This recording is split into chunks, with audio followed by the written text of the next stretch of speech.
అమ్మా!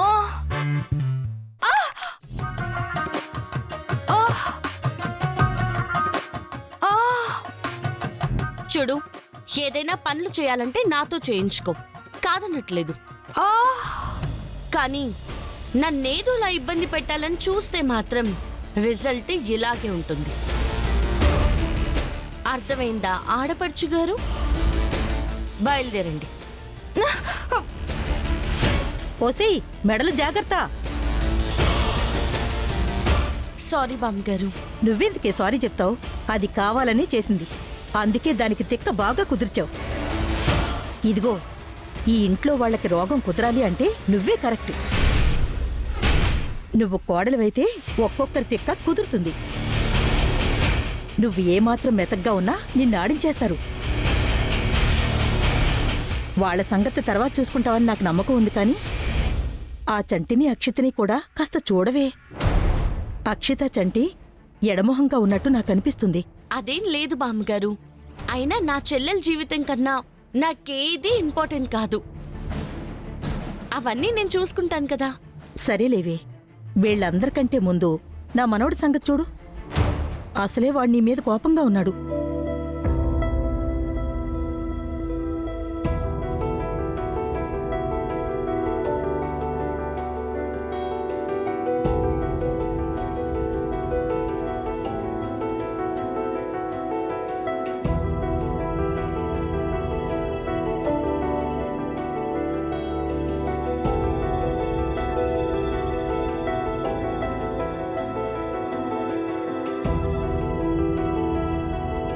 పల్లవి మీద పడ్డ నింద చెరిగిపోవాలి అంటే వీళ్ళిద్దరికీ పెళ్లి చేయాలి. మీ ఇష్ట ప్రకారమే ఈ పెళ్లి చేద్దాం.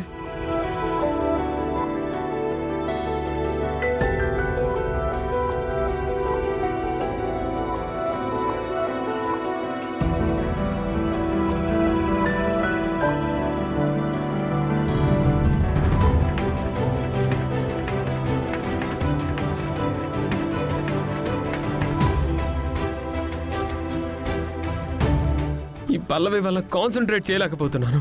పల్లవి పల్లవి పల్లవి. ఏంటి నా పేరు జపం చేస్తున్నాడు?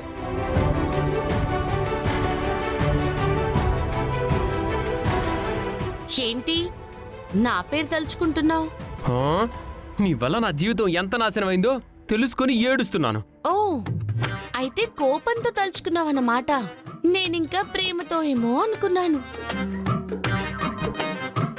ప్రేమ?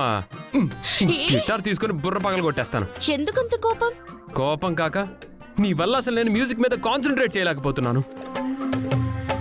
ఈరోజు ఎలాగైనా ఒక మంచి ట్యూన్ చేయాలని స్టార్ట్ చేశాను. ఎక్కడ డిస్టర్బెన్స్ డిస్టర్బెన్స్ డిస్టర్బెన్స్. చరణ్, ఒకటి చెప్తాను, వింటావా? ఏంటి? ఒకరోజు ధర్మరాజు ఒక రాజ్యంలోకి వెళ్తున్నాడంట. ఆపు. ఏంటి పురాణమా? చెప్పేది విను. అలా వెళ్తూ ఉంటే చాలా మంది ఎదురుపడ్డారు. ఆయనకి వాళ్ళందరూ చాలా మంచి వాళ్ళలా కనబడ్డారంట. ఆ తర్వాత అదే దారిలో దుర్యోధనుడు కూడా వెళ్ళాడంట. కాని అతని కంటికి అందరూ చెడ్డవాళ్ళలా కనబడ్డారంట. కారణం ఏంటంటావ్?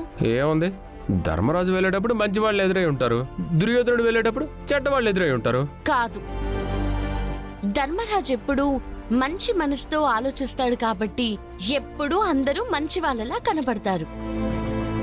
దుర్యోధనుడు ఎప్పుడూ కుట్రలు కుతంత్రాలతో ఉంటాడు కాబట్టి అందరూ చెడ్డవాళ్ళలా కనబడ్డారు.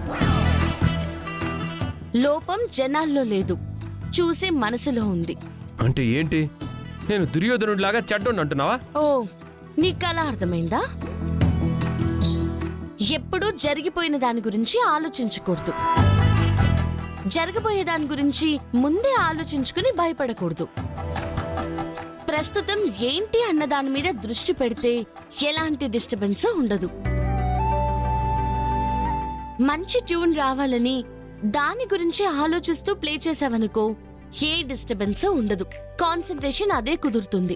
ఆహా, దా నువ్వు వచ్చి వాయించు, తెలుస్తుందేంటో. గిటార్ వాయించడం అంటే ఉల్లిపాయలు కోయడం అనుకుంటున్నావా? ఏంటా చూపు, వాయిస్తావా? వాయించు.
అరే, అనుకోకుండా చేసిన భలే వచ్చింది.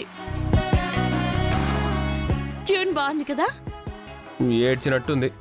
నిజంగా నచ్చలేదా? వాంతి వచ్చేలా ఉంది. తీసుకో.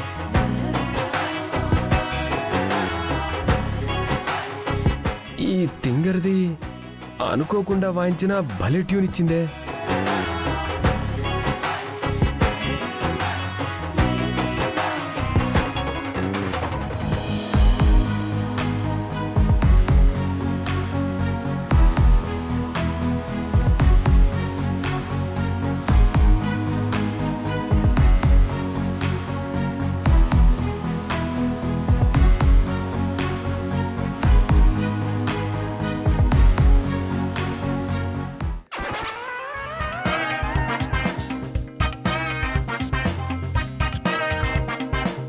ఆపేసావి? వాయించు. నేను చేసినప్పుడు వాంతొచ్చేలా ఉందన్నా. ఇప్పుడు ఎందుకు వాయిస్తున్నావో? వాంతి చేసుకోవడానికా? అంటే అది ఏంటది? అది ఎంత మంచి చేసినా మా లేడీస్ ని పొగడ్డానికి మీ మగాళ్ళకి నోరే రాదే.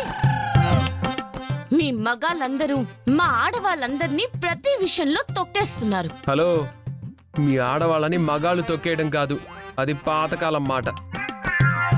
ఇప్పుడు లేడీసే మగాళ్ళ నెత్తి మీదకెక్కి డాన్స్ కడుతున్నారు. అందుకే భార్య బాధితుల సంఘాలు పెరిగిపోయాయి. గొప్పలే. సరే కానీ నా ట్యూన్ నీకు నచ్చింది కదా, నీకు అంకితం చేస్తున్నాను. ఎంజాయ్.